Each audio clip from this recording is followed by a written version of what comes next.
आज का जो हमारा टॉपिक है, टॉपिक का नाम है genetic code. Genetic code DNA में जो जेनेटिकल इन्फॉर्मेशन होती है उनको एमआरएनए, जब डीएनए से आरएनए का सिंथेसिस होता है तो आरएनए उस डीएनए से इन्फॉर्मेशन को रिसीव करता है और फिर during the protein synthesis process उन कोडेड इन्फॉर्मेशन को एक्सप्रेस किया जाता है और पॉलीपेप्टाइड चेन का सिंथेसिस किया जाता है। देखिए अभी हम बात कर रहे हैं जेनेटिक कोड के कैरेक्टर के बारे में, कैरेक्टर कैसे होते हैं। तो यहाँ पर अपने टाइटल डाल देते हैं या फीचर्स लिख दें, फीचर्स ऑफ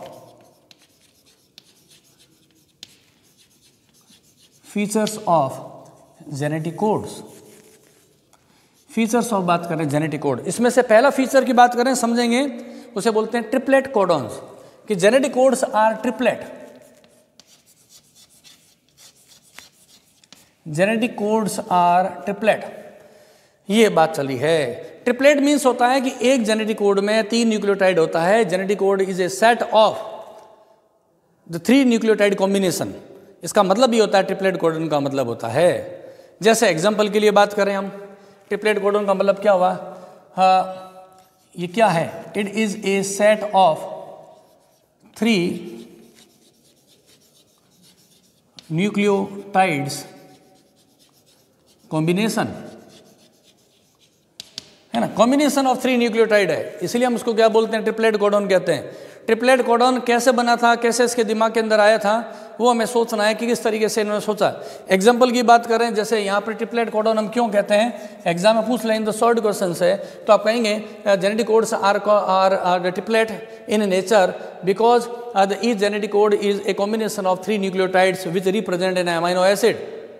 एग्जाम्पल के लिए बात करें तो आप लिख देंगे यहाँ पे कि GUG कोड होता है, उससे क्या बनता है, और वेलिन को रिप्रेजेंट किया जाता है, CCC साइटोसिन है, CC से उसे हम किसको रिप्रेजेंट कर रहे हैं, उसे प्रोलीन को कर रहे हैं। सिमिलरली हमने कहा AAA है, ये वेलिन का, CC हो गया, प्रोलीन का हो गया, AAA हुआ, ये किसका हो गया है, लाइसिन का जेनेटिक कोड है, लाइसिन का। इसी तरीके से हमने कहा क्या कि U और U है, ये कोड किसका है, फिनाइल एलानिन का, ठीक है। तो जब कभी शॉर्ट क्वेश्चन पूछा जाए what is the mean of triplet genetic code, तो हम ये कहेंगे कि एक जो जेनेटिक कोड होते हैं उसमें 3 न्यूक्लियोटाइड होता है, इसलिए उसको कहते हैं ट्रिपलेट जेनेटिक कोड। कहते एग्जांपल दीजिए, तो आप कुछ एग्जांपल्स लिख दीजिए कि GUG code for the valine, CCG proline, AAA lysine के लिए, U है फिनाइल एलानिन का, और भी कई एग्जाम्पल अभी अपने पहले वाले टॉपिक के अंदर आए हैं। तो इस तरीके से जो कॉम्बिनेशन होता है उसको हम कहते हैं ट्रिपलेट कोडॉन। ट्रिपलेट कोडॉन का जो कॉन्सेप्ट दिया था जॉर्ज गैमोव ने दिया था, जॉर्ज गैमोव। अभी पूछ लें आपको कोई, हु पोस्टुलेटेड और gave this term the triplet है, तो आप लिखेंगे किसने दिया है, जॉर्ज गैमोव। और जॉर्ज गैमोव की अभी हमने बात की थी थोड़ी देर पहले ही, जब RNA टाई क्लब की बात कर रहे थे, है ना। ये कैसे, कौन से साइंटिस्ट थे, हमने कहा ये हैं सोवियत अमेरिकन साइंटिस्ट है, सोवियत अमेरिकन साइंटिस्ट है, मूल रूप से सोवियत USSR जो पहले होता था उसका, और अमेरिकन साइंटिस्ट है, सोवियत अमेरिकन साइंटिस्ट है। और इन्होंने ही RNA क्लब की स्थापना की थी, जिसके बारे में मैंने बताया आपको। इन्होंने क्या सोचा दिमाग के अंदर, इनके दिमाग में ऐसा क्या आया जिसकी वजह से इन्होंने सोचा। देखिए हम जानते हैं कि RNA में कितने न्यूक्लियोटाइड होते हैं, 4 तरह के होते हैं। RNA में नाइट्रोजन बेस होते हैं AUGC। देखिए अगर हम मान लेते हैं कि ऐसा होता कि एक जो है, हमने कहा RNA में क्या होते हैं, नाइट्रोजन बेस होते हैं AUGC, ये AUG होते हैं नाइट्रोजन बेस AUGC। अगर हम मान लेते हैं कि जेनेटिक कोड है, ट्रिपलेट नहीं होते, डबलेट नहीं होते, सिंगलेट होते, यानी कि सिंगल फॉर्म में होते हैं। अगर हम मान लेते हैं कि जेनेटिक कोड किस फॉर्म में होते हैं, सिंगलेट फॉर्म में होते, मतलब एक 1 nucleotide represent 1 amino acid means singlet genetic code. In that condition we have only 4 nucleotides. तो हम कितने अमाइनो एसिड को रिप्रेजेंट कर पाएंगे इससे, केवल और 4। इससे केवल हम क्या कर पाएंगे, 4 amino acids can be represented, only 4 amino acid. इसका मतलब ये तो हो ही नहीं सकता। And now we know that there are 20 types of proteinous amino acid which participate in the translation process. 20 प्रकार के स्टैंडर्ड अमाइनो एसिड्स होते हैं, तो 20 अमाइनो एसिड है, और यहाँ जेनेटिक कोड अगर सिंगलेट होते तो एक ही बनता, यानी कि टोटल कितने कोड कर पाते, 4 अमाइनो एसिड से, वो पॉसिबल नहीं है। फिर दिमाग में आया कि कहीं जेनेटिक कोड है, डबल तो नहीं है। डबलेट फॉर्म में तो नहीं है। यहाँ पर डबलेट का मतलब क्या हुआ? डबलेट का मतलब हुआ जैसे मान लेते हैं मैं ए की बात कर रहा हूँ, अभी मैंने कहा यू है, मैंने कहा जी है और सी है। ए है, ए के साथ क्या हुआ? ए हो गया जेनेटिक कोड, ए यू हो गया, ए के साथ में जी हो गया और ए के साथ में सी हो गया। इसी तरीके से यू है, यू होता, यू ए होता, यू के साथ जी होता और यू के साथ सी। सिमिलरली जी है, जी कोड होता, जी के साथ में ए, जी के साथ में यू और जी के साथ सी होते हैं, सी जी होता और सी के साथ में होता ए और सी के साथ होता यू। इससे ज़्यादा कॉम्बिनेशन बन ही नहीं सकते हैं। टोटल कितने बने आप देखें, 1 2 3 4 5, 1 2 3 4, ठीक है ना। और ये कितना हुआ? 1 2 3 4, यानी कि यहाँ पर टोटल जेनेटिक कोड कितने बन रहे हैं? यहाँ पर बन रहे हैं 4 × 4 = कितना हुआ? 16। इसको हम ऐसा कर सकते हैं कि न्यूक्लियोटाइड तो कितने होते हैं? 4, और डबलेट का मतलब क्या हुआ? डबल। तो 4 × 4 = करोगे कितना आएगा? 16। Only 16 amino acid can be represented by these 16 genetic codes, but the amino acids कितने टाइप के होते हैं? 20 प्रकार के होते हैं। इसका मतलब ये कॉन्सेप्ट भी सही नहीं है, गैमो के दिमाग में आई ये बातें। फिर उन्होंने आया कि क्या ये ट्रिपलेट होते हैं क्या? तो यहाँ पर हम बात कर लेते हैं ट्रिपलेट्स कि जेनेटिक कोड्स होते हैं, ट्रिपलेट्स हैं। ट्रिपलेट का मतलब क्या हुआ कि ईच जेनेटिक कोड क्या है? इसका मतलब हुआ ईच जेनेटिक कोड क्या कंसिस्टेड ऑफ, किसका बना हुआ है? इसमें कितने हैं? Consisted of 3 nucleotides, 3 nucleotides. अच्छा, टोटल मैंने न्यूक्लियोटाइड कितने बताए थे? ए यू जी सी। आरएनए में होते हैं 4 न्यूक्लियोटाइड है, और एक में कितने होते हैं? अगर तो 3 होते हैं तो कितने बन जाते हैं? 4 × 4, 4 की पावर 3 लगा रखी है तो इसको 3, तो 3 टाइम्स मैंने मल्टीप्लाई किया तो number of total genetic codes कितने हो जाएंगे? 64 जेनेटिक कोड्स, 64 जेनेटिक कोड्स बन जाते। वो पॉसिबल है। अमाइनो एसिड तो 20 है लेकिन जेनेटिक कोड कितने आ रहे हैं? 64 है, तो और कोड किया जा सकता है। 4 जेनेटिक कोड से 4 अमाइनो एसिड कोड होंगे, पॉसिबल नहीं है। बाकी 16 के बारे में कोई उसका फ्यूचर नहीं दिखाई दे रहा। अगर टोटल 16 होते हैं, अमाइनो एसिड है 20 है, तो यहाँ पर भी पूरा बैलेंस नहीं हो रहा है। लेकिन यहाँ पर क्या हो रहा है? अगर 64 जेनेटिक कोड होते तो हम 20 को कोड किया जा सकता है। इसलिए उन्होंने इस कॉन्सेप्ट का नाम क्या रखा? Genetic codes are the triplet codons. एक क्वेश्चन आना चाहिए दिमाग में। क्वेश्चन ही आना चाहिए कि अमाइनो एसिड कितने हैं? केवल और केवल 20 है। अमाइनो एसिड है 20 है, और हम कह रहे हैं कि जॉर्ज गैमो ने बताया कि genetic codes, how many types of genetic code? Genetic codes are 64 types and amino acids are only 20। मतलब क्या हुआ? इसका मतलब ये हुआ कि कुछ ऐसे अमाइनो एसिड होंगे जिनके जेनेटिक कोड एक से ज़्यादा होंगे। अरे हम सरल सी बात कहें, आपके पास में 20 स्टूडेंट खड़े हुए हैं, 20 स्टूडेंट खड़े हुए हैं और उनमें से आपको 64 आपके पास में प्राइजेज है और 20 बच्चों में डिस्ट्रीब्यूट करना है। नंबर ऑफ स्टूडेंट्स है 20, नंबर ऑफ प्राइजेज है 64। अंडरस्टूड बात है, बच्चों को एक से ज़्यादा देना पड़ेगा, कुछ बच्चों को एक से ज़्यादा देना पड़ेगा। ये जो नेचर आई है ना, इसको बोलते हैं degeneracy of the genetic codes. इस नेचर को, कौन सी नेचर? कि जेनेटिक कोड तो 64 है, नंबर ऑफ अमीनो एसिड 20 है, तो तय बात है कि अमाइनो एसिड के कुछ अमाइनो एसिड ऐसे होंगे जिनके जेनेटिक कोड एक से ज़्यादा होंगे। इस नेचर को बोलते हैं degeneracy of the genetic codes. अभी अपने इसको मैं क्लीन कर देता हूँ और इसके अंदर अपने लिख देते हैं डीजेनरेसी ऑफ जेनेटिक कोड के बारे में। एक बार इसको अपने मिटा देते हैं। इस फीचर को समझने से पहले थोड़ा सा लिख लेंगे।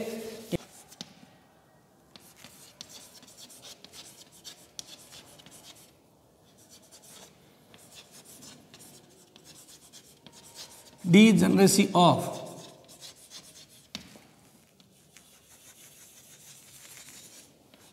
जेनेटिक कोड का मतलब क्या हुआ कि जॉर्ज गैमो ने हमें बताया कि जेनेटिक कोड ट्रिपलेट होते हैं। अगर जेनेटिक कोड ट्रिपलेट होते हैं तो टोटल जेनेटिक कोड कितने बनेंगे? 64, जिसकी हम बात कर रहे हैं।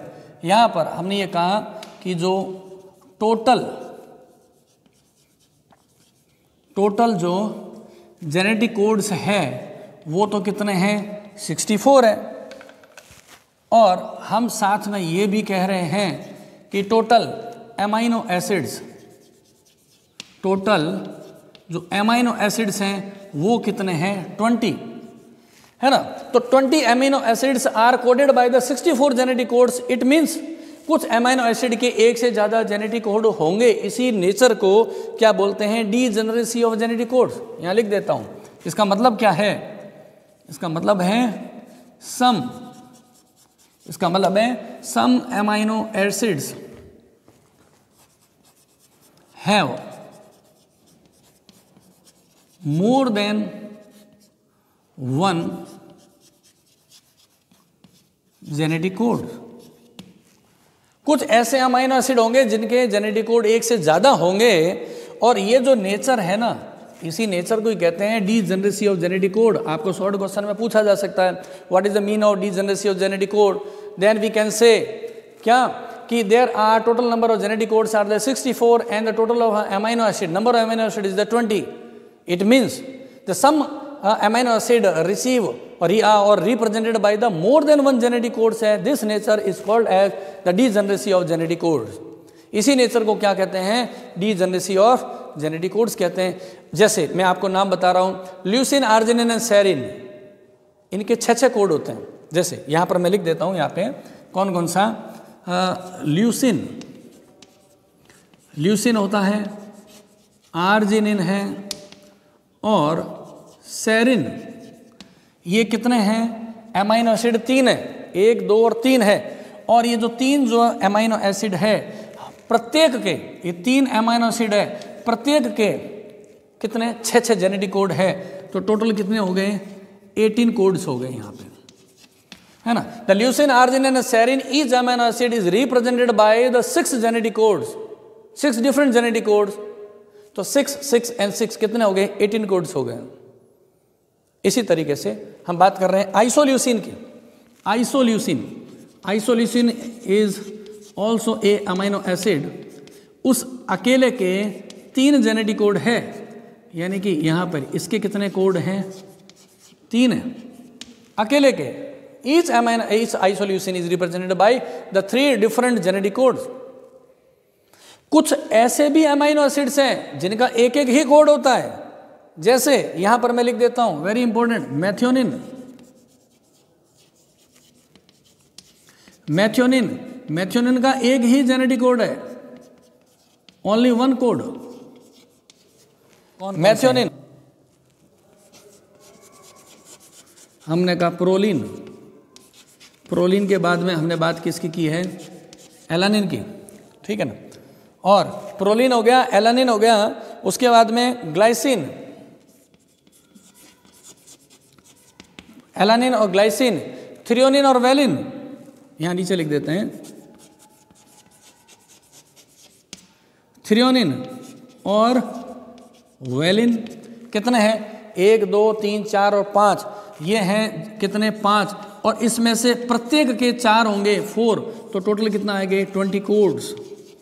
Means we can say that proline, alanine, glycine, threonine and the valine, these 5 amino acid, and each amino acid is coded by the 4 different kind of genetic codes. Then 5, 4 multiplied by 4 is equal to 20. Methionine में हमने क्या कहा, single है, इसका genetic code है। And what is the degeneracy, degeneracy means when 1 amino acid is represented by more than 1 amino acid, then it is called the degeneracy. Degeneracy तो कहते हैं कौन सा अमीनो एसिड है जिसमें डीजेनरेसी नहीं होती है, मैथ्योनिन, सिंगल है, इसलिए हम कहेंगे ये डीजेनरेसी इसमें नहीं होती है। एयूजी कोड रहता है, वो कौन सा genetic, which genetic code is the a non degenerative, तो हम कहेंगे कौन सा, एयूजी कोड। मैथ्योनिन का कोड होता है एयूजी है ना, वो क्या होता है, सिंगल होता है, केवल एक के लिए होता है। इसी तरीके से और 9 ऐसे, मैं डिफरेंट लिखने की जरूरत नहीं है, मैं लिख देता हूँ यहाँ पर सिंपल से, अदर जो 9 अमीनो एसिड्स ऐसे होते हैं, 9 ऐसे डिफरेंट अमीनो एसिड्स हैं 9, और प्रत्येक के कितने होते हैं, 2-2 होते हैं, तो उसके कितने हो गए, 18 कोड्स हो गए, ठीक है ना। 9 यूजीजी है, इसका ट्रिप्टोफैन का कोड होता है, ट्रिप्टोफैन है, ठीक है ना, ट्रिप्टोफैन का कोड होता है यू, जी और जी। UGG, ये अकेला है और इसका एक ही जेनेटिक कोड है, ओनली वन कोड है, वन कोड है। यहाँ पर मैथ्योनिन था, मैथ्योनिन का क्या कोड था, AUG, सिंगल कोड है। और 3 ऐसे कोड होना जिसको बोलते हैं स्टॉप कोडन, 3 ऐसे कोड है जिसको बोलते हैं स्टॉप कोडन। कौन कौन से होते हैं मैं यहाँ लिख देता हूँ। स्टॉप कोडन UAA, UAG और UGA, ये 3 जेनेटिक कोड है, लेकिन किसी भी अमीनो एसिड को कोड नहीं करते हैं, तो मल्टीप्लाइड बाई 0, ठीक है ना, इसीलिए इसको क्या बोलते हैं, नॉनसेंस कोडन बोलते हैं। आगे इसकी डिटेल देखेंगे हम। नॉनसेंस कोडन हो गए। टोटल देखें, मेरे ख्याल से नंबर पूरा हो गया होगा, एक बार जोड़ के देख लेते हैं, 1864 जेनेटिक कोड्स का। तो अगर जब कभी भी आपको it is asked in the examination, तो what is the mean of the degeneracy and explain, तो what is the mean of degeneracy of the genetic code, then we can say that there are total of 64 genetic codes, but amino acids are only 20. It means some amino acids have more than one genetic codes. This nature of genetic code is called as the degeneracy of the genetic code. And explain it, तो हम ये कहेंगे the leucine, arginine and serine, each amino acid has 6 genetic codes. Then total of genetic codes used by the leucine, arginine, serine is the 3 multiplied 6 to 18. Short question पूछ सकते हैं कि serine के कितने जेनेटिक कोड होते हैं, leucine के कितने होते हैं, आइसोल्यूसिन के कितने हैं, तो ये सारी बात है। और कौन से 2 ऐसे जेनेटिक कोड है जो हम कहेंगे जिनमें डीजेनरेसी नहीं होती है, doesn't show the degeneracy, that is the AUG for the मैथ्योनिन and the tryptophan, UGG for the threonine, है ना। क्यों AUG और ये जो मैथ्योनिन और ट्रिप्टोफैन है, इसके जेनेटिक कोड को डीजेनरेसी क्यों नहीं है, हम कहेंगे these 2 amino acid is represented by the only 1 each. चलिए, अब यहां पर ये 2 बातों को हमने समझ लिया है, ट्रिपलेट कोडॉन के बारे में गैमो का, और सेकंड कैरेक्टर कौन सा आ गया, degeneracy of the genetic code. And other third important character is the commaless, genetic codes are the commaless, और what is the mean of the commaless genetic codes है, अभी हम देखते हैं। इसको एक बार हटा लेते हैं, क्लियर कर लेते हैं। थर्ड जो कैरेक्टर आ रहा है, पहला हमने कहा ट्रिपलेट कोडॉन होते हैं, फिर हमने कहा degeneracy of genetic code, and third important character of the genetic code is the genetic codes are commaless. And what is the mean, अभी समझते हैं।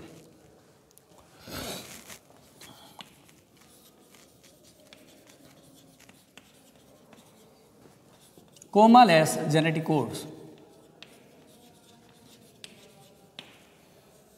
जेनेटिक कोड्स आर कोमालेस का मतलब क्या है, अभी इसको समझेंगे। एक छोटा सा एग्जांपल ले लेता हूं मैं, एक mRNA को डिज़ाइन कर लेता हूं, एक mRNA को डिज़ाइन करते हैं और उसमें हम डाल देते हैं जेनेटिक कोड के बारे में।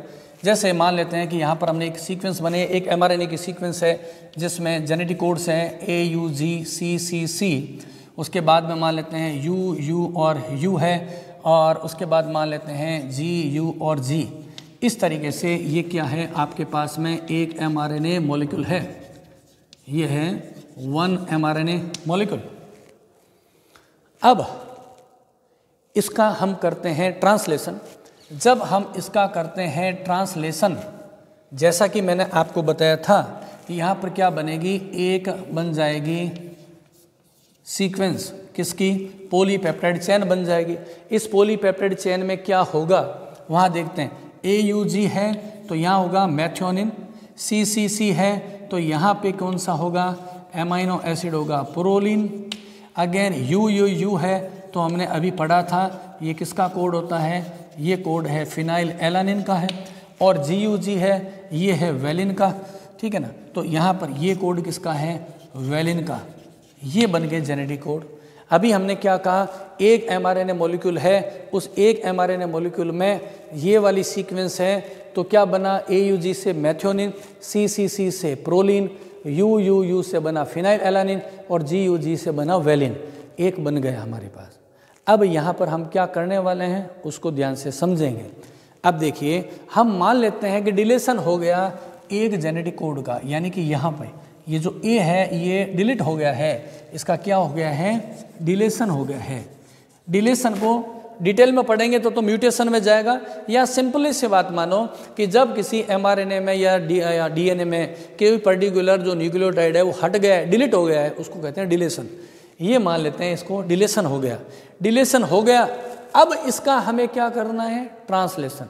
डिलेशन करने के बाद में करना है ट्रांसलेशन, और रिजल्ट क्या आता है वो आपको देखना है। रिजल्ट क्या आता है देखिए, पहले मैं बता रहा हूं अगर कॉमा कंडीशन होती तो क्या होता, कॉमा का मतलब क्या है उसको देखते हैं एक बार, पहले समझाते हैं फिर एग्जांपल देखेंगे। यहां पर अब सीक्वेंस क्या हो गई है, अब यहां पर सीक्वेंस क्या हुई है कि यहां पर रह गई आपके पास सीक्वेंस कौन सी है, यू जी सी सी सी, पहले भी सीक्वेंस क्यों थी, ये थी यू यू जी यू जी, ये थी, यहां पर आ गया, बाकी सब तो सेम है, बाकी सब तो क्या बचा हुआ है, सेम है, थर्ड एंड और 5 एंड। अगर हम मान लेते हैं कि ये ऐसा बिहेव कर रहा है कि कॉमा लगी हुई है, तब तो क्या होता, इसका एक गायब हो गया ए, लेकिन इसकी सीक्वेंस सेम पड़ी हुई है अभी भी, यहाँ पर इसको 3 करना है, इसकी सेम पड़ा हुआ है, ये कॉम्बिनेशन सेम है, ये कॉम्बिनेशन सेम है, G U G same, U U same, C C same, केवल ए यू जी के प्लेस पर क्या हो गया, यू जी आया है। अगर इस तरह से ये सेगमेंटेड बिहेव करते, अगर ये सेगमेंटेड बिहेव करते तो यहाँ पे क्या बनना चाहिए था, बनना ये चाहिए था कि यहाँ मेथोनिन तो नहीं बनेगा क्योंकि ए यू जी नहीं रहा है। अब इसमें यहाँ क्या बनना चाहिए था कि यहाँ पर एक तो होता एमाइनो एसिड, दूसरा एमाइनो एसिड और 3, 1 2 और ये 3, ये वाला तो नहीं बनता क्योंकि यहाँ पर अब ट्रिपलेट नहीं बचा हुआ है। और अब यहाँ पे सी सी की वजह से अगर आ जाता प्रोलीन, यू यू यू है इसकी वजह से आ जाता फिनाइल एलानिन, और जी यू जी की जगह पर अगर वेलिन आ जाता, जो होता नहीं है, तो हम ये कहते हैं कि ये कैसा है, बिहेव कर रहा है, ये कर रहा है विद कोमा, कोमा की तरह बिहेव कर रहा है। एक और एक्सपेरिमेंट लेंगे इसको समझने के लिए सरल भाषा में, ये कोमा की तरह बिहेव कर रहा है। यहाँ पे मैं साइड में एक नाम लिख रहा हूँ कि मान लेते हैं कि मैंने आपको एक सीक्वेंस लिख के दी, ये नाम है CAT, कैट है सभी को पता है, COW ये काऊ है, और ये है DOG ये क्या है, डॉग है। जब मैं आपको ऐसी सीक्वेंस लिख के देता हूं कंटिन्यूटी में, तब भी आप इसको कैसे पढ़ोगे, आप पढ़ोगे कैट काऊ और डॉग, कैट काऊ और डॉग, ठीक है। अगर यहां से मैं इसको कर दूं डिलीट, अब मैं पूछूंगा इसमें कौन से वर्ड दिखाई दे रहे हैं, तब भी आप क्या करेंगे, अपना दिमाग लगाएंगे। आप इसके लिए कोई एनिमल का नाम नहीं बोलेंगे, इसके लिए बोल देंगे काऊ और इसके लिए बोल देंगे डॉग, 2 नाम दिखाई दे रहे हैं। पहले कितने नाम दिखाई दे रहे थे, CAT कैट, COW और DOG, ये तीनों नाम ट्रिपलेट की तरह है। आप इसको 3 पढ़ रहे थे, कैट काऊ और डॉग। जैसे मैंने C को हटा दिया और मैंने पूछा इसमें कितने एनिमल्स के नाम है, तो आप इस AT को नेग्लेक्ट कर रहे हो, अब पढ़ रहे हो काऊ और डॉग 2, यानी कि आपने बिहेव किया कैसा, जैसा कि मैंने इस नाम में कोई क्या लगा रखी हो, कोमा लगा रखी हो, कोमा है नहीं, आपने बिहेव ऐसा किया जैसे कि कोमा है, तब हम इसको क्या बोलेंगे, इसको बोलते हैं, इस रीडिंग मेथड को बोलते हैं विद कोमा पैटर्न। ये आपका जो रीडिंग का जो पैटर्न है वो क्या है, विद कोमा पैटर्न है, जबकि वास्तव में कोमा नहीं था, आपने पढ़ा ऐसा है विदाउट कोमा। कोमा लेस में क्या होता है, अगर कोमा लेस पढ़ते हैं तो आपकी तो आदत है ट्रिपलेट पढ़ना, तो आप क्या पढ़ते हैं इसको, आप इसको ऐसे पढ़ते हैं, यहाँ से ये हट गया ना, C हट गया, आप ऐसा पढ़ते हैं ATC, अगला बन गया OW और D, और उसके बाद में पढ़ते OG, आप ऐसे पढ़ते ट्रिपलेट की तरह, C गायब हो गया, ATC OWD और OG। अब आपको पता है इसमें कोई एनिमल है ही नहीं। अगर आप इस तरीके से पढ़ते हैं C को हटाने के बाद में, क्योंकि मैंने तो आपको ये कहा था कि ये this is the sequence representing the 3 and name of the animals and you have to read in the triplets, then you read CAT cat, COW cow and DOG dog triplet form में। लेकिन आपने behave किया कैसा, triplet के form में। जैसे ही मैंने कहा कि C हो गया डिलीट, अब पढ़ो उसको ट्रिपलेट फॉर्म में। अगर आप ऐसा पढ़ते हो ATC OWD, तब तो क्या है, कोमालेस पैटर्न आप फॉलो करो। अगर आप ऐसा पढ़ते इसको नेगलेक्ट कर देते COW काऊ DOG, तो हम कहते हैं कैसा बिहेव कर रहा हूँ, जैसे कि कोमा लगी हुई है, इसको कहते हैं कोमा और कोमालेस। तो कहने की बात है कि जब ये जो सीक्वेंस है, इसमें यहाँ पर सीक्वेंस क्या थी, AUG ये मेथोनिन था, CCC ये क्या था, प्रोलिन था, UUU फिनाइल एलिनिन था, और GUG क्या था, वेलिन था। अगर ये A डिलीट हो गया, अब हमें देखना है पैटर्न कैसा है। अगर पैटर्न ऐसा होता, जैसे यहाँ C को डिलीट करने पर आप पढ़ रहे थे COW DOG, तब तो होता कि कोमा की तरह पैटर्न बिहेव कर रहे हो। अगर यहाँ पे जब बना, पहले बन रहा था मेथोनिन, प्रोलिन, फिनाइल एलानिन और वेलिन, अगर मैथ्योनिन नहीं बनता, केवल ये 3 बनते, प्रोलिन, फिनाइलिन, वेलिन, तब हम कहते हैं कैसा बिहेव है, ये करो विद कोमा पैटर्न आप अपना रहे हो, जो वास्तव में नहीं होता है। वास्तव में क्या हुआ, अब इसने जेनेटिक कोड को कैसे पढ़ा है, ए गायब हो गया, अगला जेनेटिक कोड बन गया यू, जी और सी, ठीक है। फिर अगला बन गया सी, सी और यू, सी, सी और यू, उसका अगला बन गया यू, यू और जी, और लास्ट में आ गया यू, जी। अब ऐसा पढ़ा जा रहा है, ऐसा पढ़ा जा रहा है, रीडिंग फ्रेम पूरा ही बदल गया।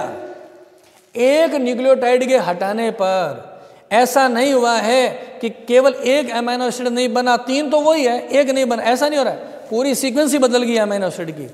ऐसा होता है, इसलिए हम इसको बोलते हैं कोमालेस। ये क्या है, ये है कोमालेस पैटर्न है, ये है कोमालेस रीडिंग पैटर्न है, ये है कोमालेस पैटर्न है।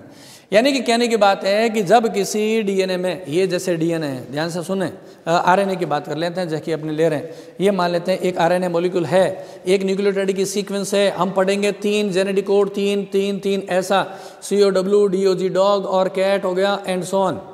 जैसे किसी एक को हटा देते हैं, फर्स्ट को हटा दिया तो पूरा रीडिंग फ्रेम बदल गया, पूरा का पूरा रीडिंग फ्रेम ही बदल गया है, फ्रेम ही बदल गया, फ्रेम शिफ्ट म्यूटेशन हो गया। न्यूली सिंथेसाइज्ड पॉलीपेप्टाइड चेन में all amino acids would be changed.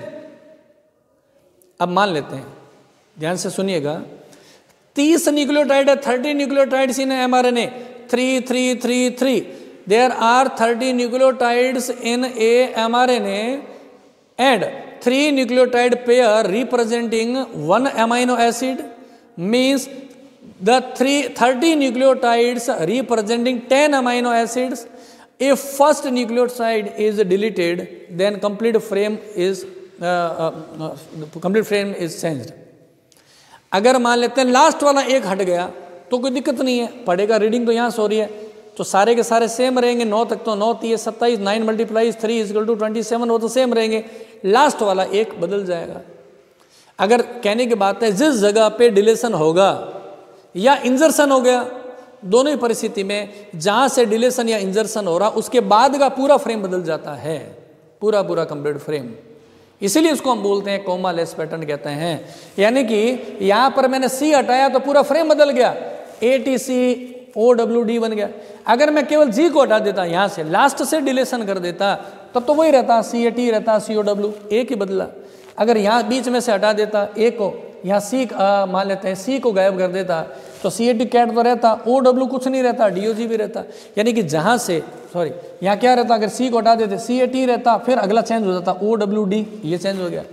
यानी जिस जगह पे एक नया न्यूक्लियोटाइड इंजर्ड कर जाता है या एक डिलीट हो जाता है, उस म्यूटेशन के प्लेस के बाद की जो फ्रेम होती है वो बदल जाती है, उसको बोलते हैं फ्रेम शिफ्ट म्यूटेशन बोलते हैं।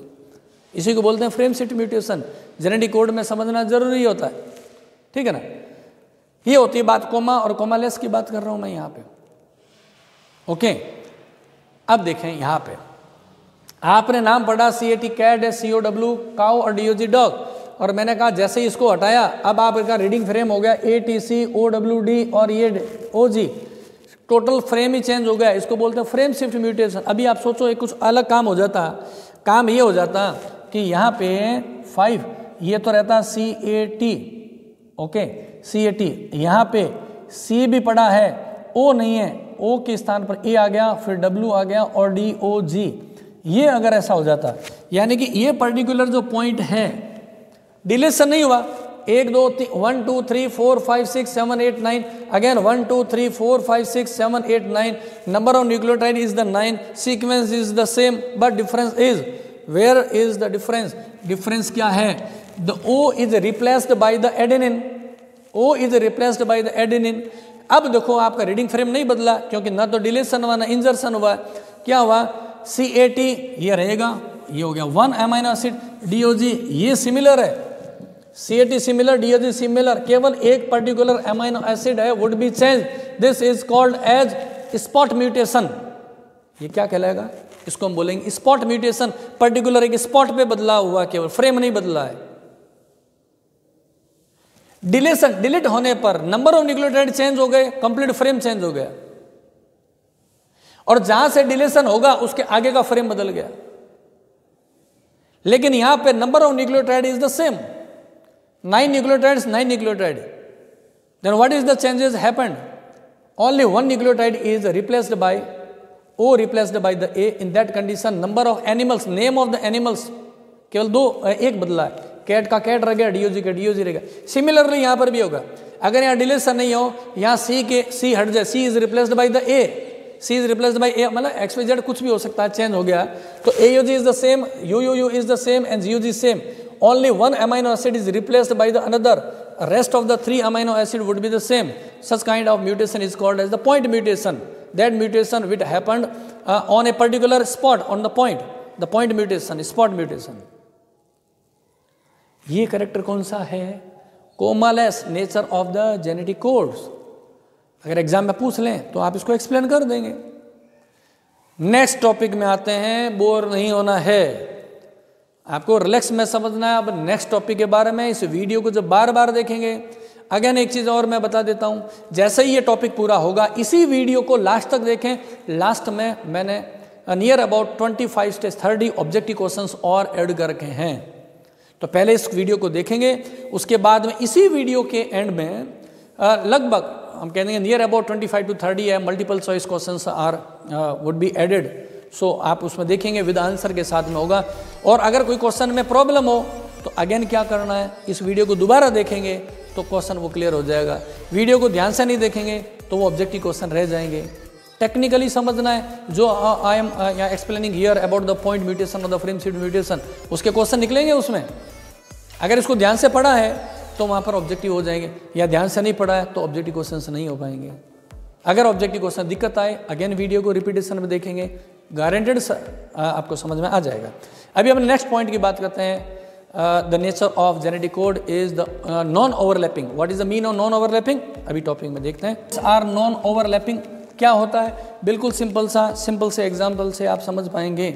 यहाँ पर मैं एक सिंबॉलिक एक बना देता हूँ सीक्वेंस के बारे में, जो कि हम बार बार काम में ले रहे हैं। एटलीस्ट आप ये तो जान ही जाएंगे कि AUG क्या होता है, इस तरीके से।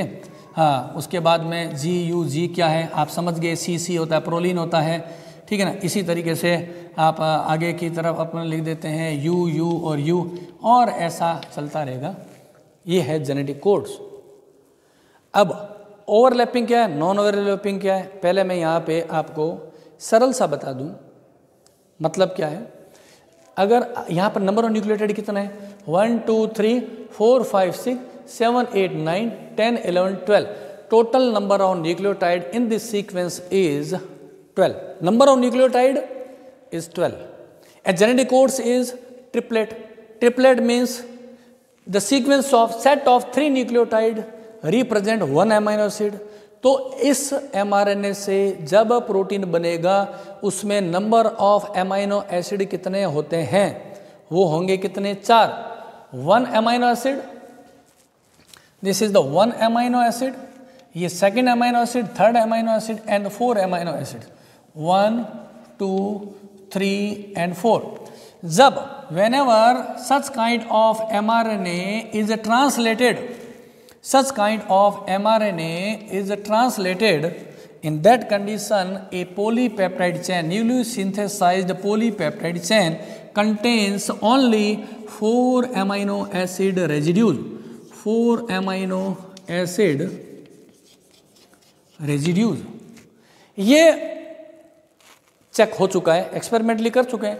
एक सीक्वेंस ली, जैसा कि सीक्वेंस बनाई थी हरगोविंद खुराना ने, केमिकली सिंथेसाइज्ड किया हमने। In that sequence and the total number of nucleotides is the 12, and after the translation there is only 4 amino acid in a polypeptide chain, means each amino acid is represented by the set of 3 nucleotide.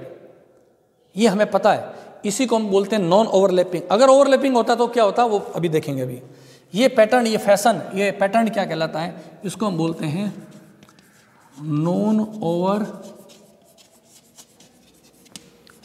Overlapping pattern है ये, ठीक है ना। अब अगर overlapping mode होता, अगर मैं यहाँ लिख देता हूँ, ये कैसा होता ओवरलैपिंग मैटर, तो ये सीक्वेंस के साथ में क्या होने वाला है ये देखो। ये मैं सीक्वेंस दोबारा बना रहा हूँ, यहाँ पे यहाँ कर देता हूँ। AUG, GUG, CCC and UU और U, ये एक सीक्वेंस है। सिमिलरली मैंने सीक्वेंस बनाई है। अगर ये ओवरलैपिंग मेथड में होते हैं तो ये नंबर ऑफ न्यूक्लियोटाइड से कितने 12 है, लेकिन इस एमिनो एसिड कितने बन जाते, एक ये वाला बन जाता AUG 1, फिर ये वाला UG और G, इससे कितना बन जाता है एमिनो एसिड 2 नंबर, फिर एक और छोड़ दिया मैंने GGU, इससे कितना बन जाता 3rd नंबर एमिनो एसिड, फिर इसको भी छोड़ दिया। अगला क्या है, ऊपर लिख देता हूँ मैं यहाँ पे, ठीक है ना, ये बन गया GGU। अब इसको छोड़ दिया, अगला क्या बन गया GUG, ये कौन सा बन जाता 4th amino acid.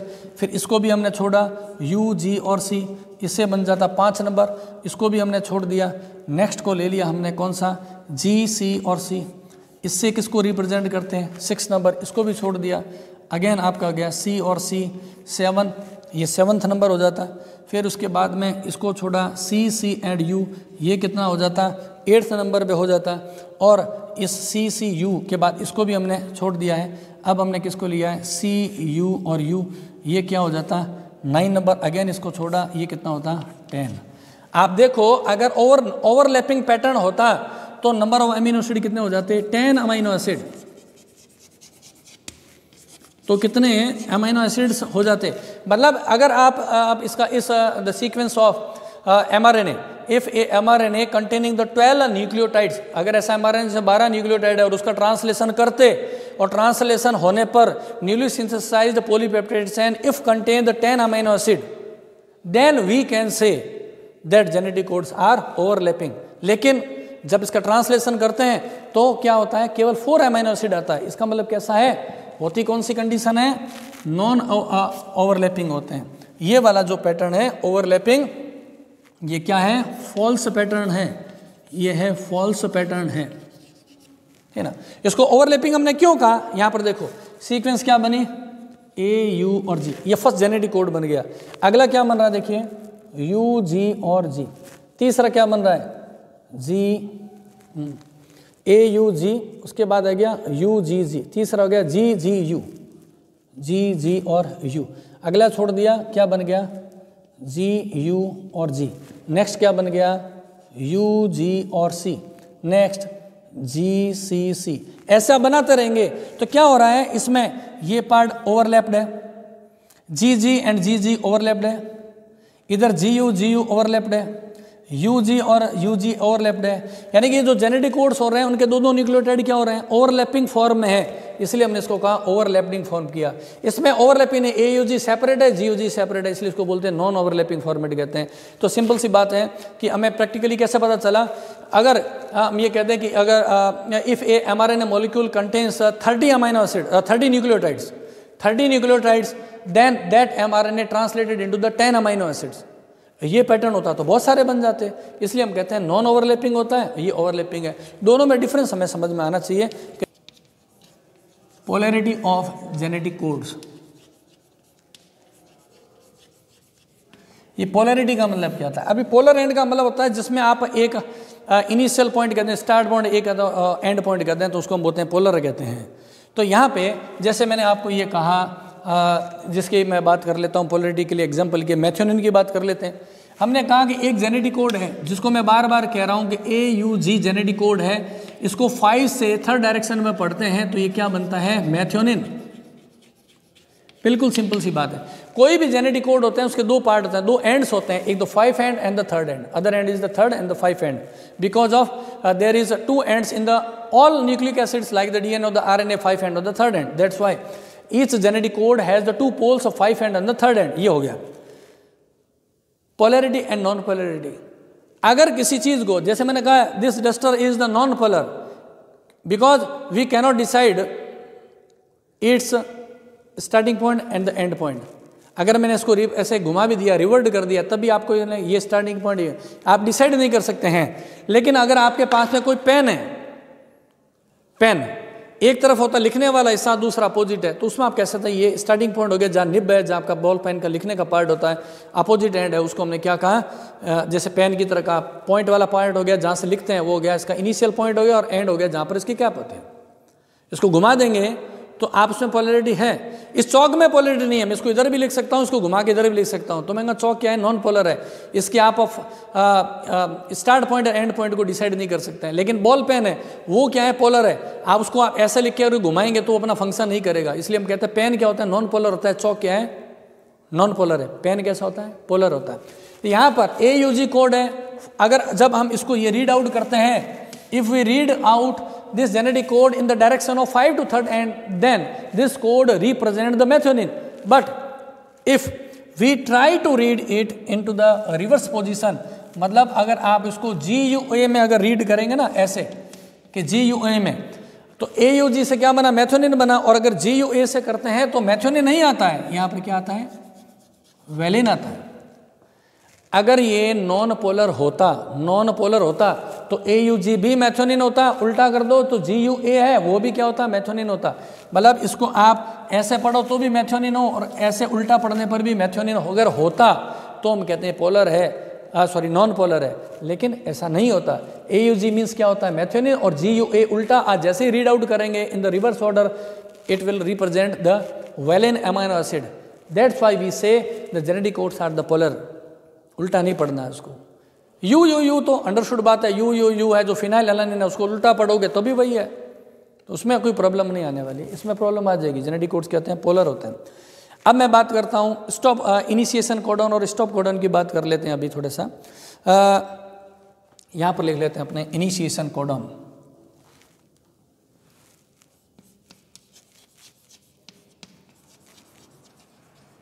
Initiation codes, initiation code क्या होता है, द जेनेटिक कोड और the sequence of set of three nucleotides which start the translation process.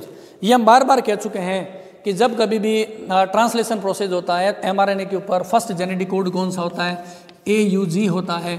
और वो किसको रिप्रेजेंट करता है, मैथ्योनिन का। उसको किसको करता है, मैथ्योनिन को रिप्रेजेंट करता है। mRNA पर हमेशा ही फर्स्ट जेनेटिक कोड AUG होगा, इसलिए जब ट्रांसलेशन होगा तो हमेशा फर्स्ट अमाइनो एसिड कौन सा होगा, मैथ्योनिन ही होगा। इसलिए AUG को क्या बोलते हैं, इनिशिएशन कोडन बोलते हैं। और इसे क्या कहते हैं, इनिशिएशन अमाइनो एसिड बोलते हैं। इसको क्या बोलते हैं, इनिशिएशन अमाइनो एसिड, इसको बोलते हैं इनिशिएशन अमाइनो एसिड है। और ये AUG क्या है, इनिशियल कोड कहते हैं, या मैं आपको सिंपल लिखूं स्टार्ट कोड, इसको स्टार्ट कोडन भी बोलते हैं। स्टार्ट कोडन हो गया, डिसाइडेड हो गया। किसकी बात कर रहे हैं हम, यूकैरियोट्स की बात कर रहा हूं मैं यहाँ पे। लेकिन जैसे प्रोकैरियोट की बात करते हैं तो ये AUG है, ये किसको कोड करता है, ये किस में मैं बात कर रहा हूँ यहाँ पे, इनिशिएशन कोडन मैथ्योनिन की, ये है यूकैरियोट्स में। यूकैरियोट्स में, प्रोकैरियोट्स में AUG किसको कोड करता है, N formyl methionine. N formyl methionine is coded by the AUG genetic codons. किस में, तो हम कहेंगे प्रोकैरियोट्स में। प्रोकैरियोट्स की बात कर दो हम, या कह दें हम माइटोकॉन्ड्रिया की बात कर दें, या हम किसकी बात कर दें, प्लास्टिड्स की, यानी कि क्लोरोप्लास्ट वगैरह है, उसमें भी माइटोकॉन्ड्रिया और प्लास्टिड्स है, have its own DNA molecule. तो इसमें प्रोकैरियोट्स में माइटोकॉन्ड्रिया और प्लास्टिड का जो जेनेटिक कोड है उसमें AUG रिप्रेजेंट किसको करते हैं, एन फॉर्मिल मैथ्योनिन को। But rest of the eukaryotes AUG is the corresponding to the methionine amino acids होता है। ये हमने बात की। अब कुछ और हैं, कुछ वेरिएशंस चलते रहते हैं। जैसे बात करें GUG है, कुछ ऐसे ऑर्गेनिज्म हैं जिसके अंदर GUG होता है, वो स्टार्ट कोडन होता है।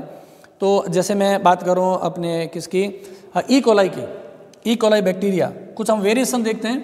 जैसे ई कोलाई की बात कर रहा हूँ, ई कोलाई बैक्टीरिया में इनिशियल कोडन यानी कि स्टार्ट कोडन होते हैं, 3 होते हैं, AUG GUG।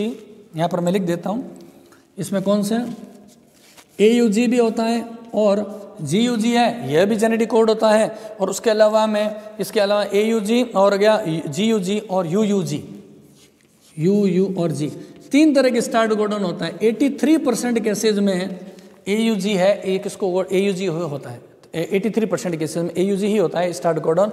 लेकिन 14% केसेज के अंदर GUG भी होता है लेकिन रेस्ट ऑफ द 3% है, उस कंडीशन में UUG है वो भी जेनेटिक कोड होता है, लेकिन बेसिकली तो कौन सा AUG स्टार्ट कोडन होता है। ये ई कोलाई बैक्टीरिया की मैं बात कर रहा हूँ। तो इस तरीके से कुछ क्या है कि वेरिएशन चलते रहते हैं। GUG initiation codon for the human mitochondrial, GUG human का जो माइटोकॉन्ड्रियल ATPase जीन है, यहाँ पर मैं लिख देता हूँ, ह्यूमन माइटोकॉन्ड्रियल ATPase जीन, ठीक है। इसके अंदर क्या होता है, GUG है वो भी स्टार्ट कोडन होता है। इसको हम कह देते हैं alternatives of the start codon, alternatives alternation है, ठीक है ना। तो हम बेसिकली कहेंगे most of the cases AUG is the methionine code for the all the eukaryotes है, मोस्ट ऑफ द यूकैरियोट्स है। But AUG also code for the N-formyl methionine in the case of the prokaryotes, methionine and the plastids है, as some of the variations found in the E. coli bacteria where the AUG is the start codon in the most of cases. In the 83% cases GUG it functions like the stop codon, in the 14% cases and UUG in the 3% cases. But as far as concerned in the human mitochondrial ATPase gene है, GUG functions like the start codon है. These are called as GUG, UUG and the GUG is generally called as the alternative of the stop codons है। ये बात है। अभी हम देखते हैं किसका स्टॉप कोडन के बारे में, पहले बात कर चुका हूं मैं बारे में, अभी देखते हैं स्टॉप कोडन।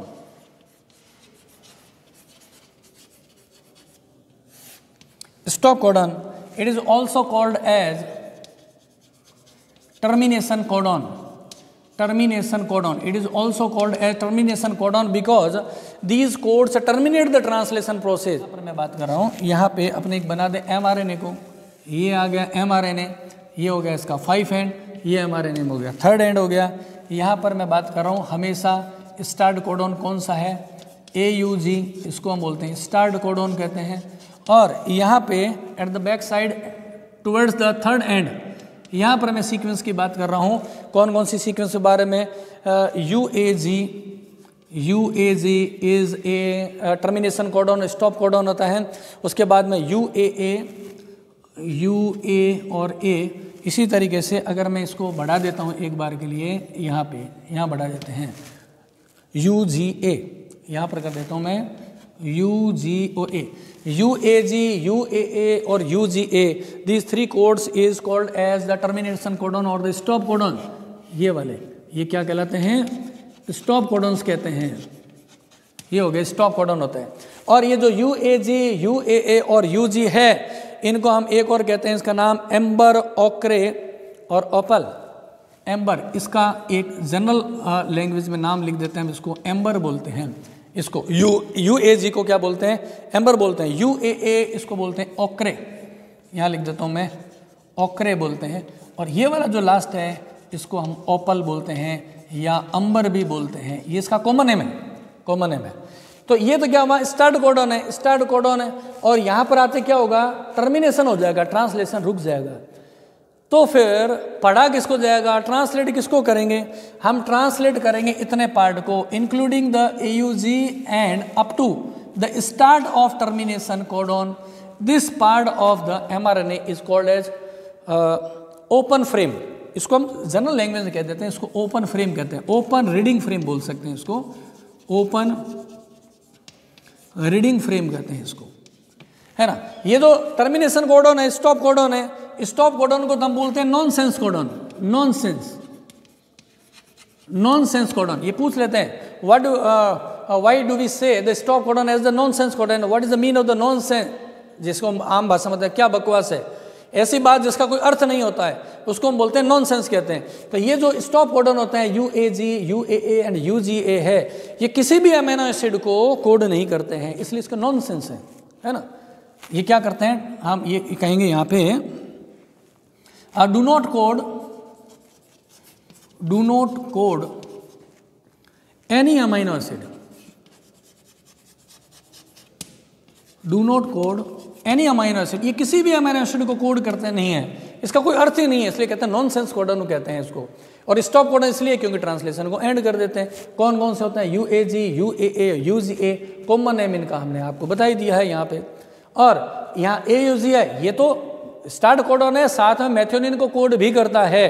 तो ड्यूरिंग द ट्रांसलेशन एक्सप्रेशन किसका होगा? एक्सप्रेशन होगा इंक्लूडिंग द स्टार्ट कोडॉन और just previous to the stop codon. ये वाला जो पूरा फ्रेम है यहाँ पे, इसको मतलब ओपन रीडिंग फ्रेम है, क्योंकि इसी का एक्सप्रेशन होता है। और लास्ट और मैं इसकी बात की कर रहा हूँ, एक और पॉइंट है, उसे कहते हैं यूनिवर्सलिटी। ठीक है, universality of genetic codes. Universality, universal का मतलब क्या होता है? जैसे हम कहते हैं यूनिवर्सल ट्रूथ है, सदा सत्य बोले यूनिवर्सल ट्रूथ है, बुरा काम ना करो यूनिवर्सल ट्रूथ है, सूर्य पूर्व में उगता है, the sun rises in the east, ये एक यूनिवर्सल ट्रूथ है।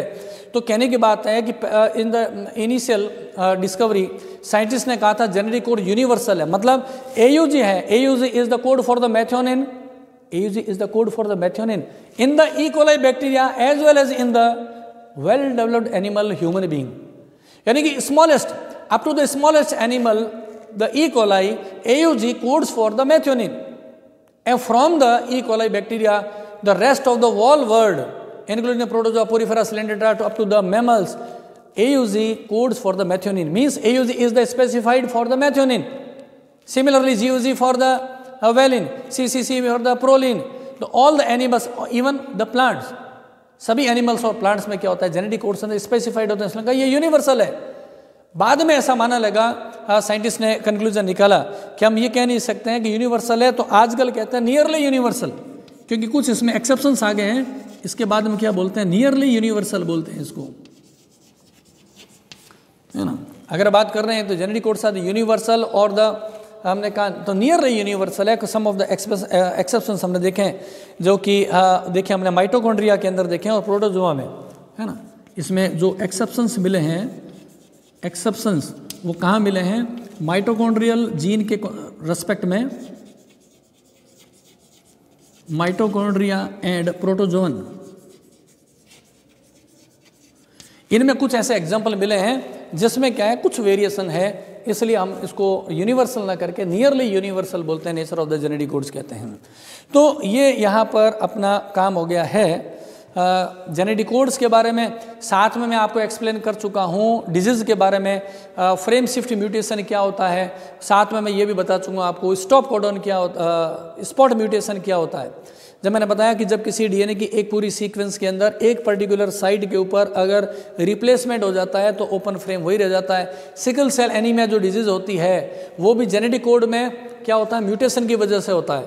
सिकल सेल एनीमिया में क्या हुआ? In the sickle cell anaemia the glutamic acid which is normally present in the beta chain of the haemoglobin. हम जानते हैं कि हीमोग्लोबिन होता है, हीमोग्लोबिन 4 पॉलीपेप्टाइड चेन होती है। Haemoglobin, each haemoglobin molecule is a multimeric protein and consisted of the 4 polypeptide chain, 2 alpha and the 2 beta. In the normal condition, the glutamic acid is present at the 6th position of the beta chain. यानी haemoglobin की जो beta chain है उसके 6th position के ऊपर क्या होता है? ग्लूटामिक एसिड होता है। When glutamic acid is replaced by the valine, sickle cell anaemia disease हो जाती है। Glutamic acid is replaced by the valine. कैसे हुआ रिप्लेसमेंट? जब जेनेटिक कोड जो कि ग्लूटामिक एसिड का था वो चेंज किस में हो गया? मॉडिफाइड, ट्रांसफॉर्म हो गया किसमें? वेलिन में। इसलिए वहाँ पर क्या हुआ? एक पर्टिकुलर पॉइंट के ऊपर एक अमीनो एसिड बदल गया, एक पर्टिकुलर पॉइंट पे म्यूटेशन हुआ, a single amino acid is replaced. That's why sickle cell anaemia is called as the condition of spot mutation. इसके भी ऑब्जेक्टिव क्वेश्चंस आएंगे, आप देखेंगे। और जब सिकल सेल एनीमिया में स्पॉट म्यूटेशन को आपको समझना है तो आपको समझना पड़ेगा, I have already described you about the commaless और the non commaless genetic codes के बारे में। तो जेनेटिक कोड के बारे में आप देखेंगे जो कोमालेस है, नॉन कोमालेस में, उसमें आप समझ पाएंगे कि म्यूटेशन का क्या इसमें रोल होता है। तो अभी मैं आपको फिर बता दूं, इसके जस्ट बाद में कुछ ऑब्जेक्टिव क्वेश्चंस है वो डाल दिया, अभी मैं इसमें ऐड कर दूंगा ताकि आप वीडियो को कंप्लीटली देख सकें।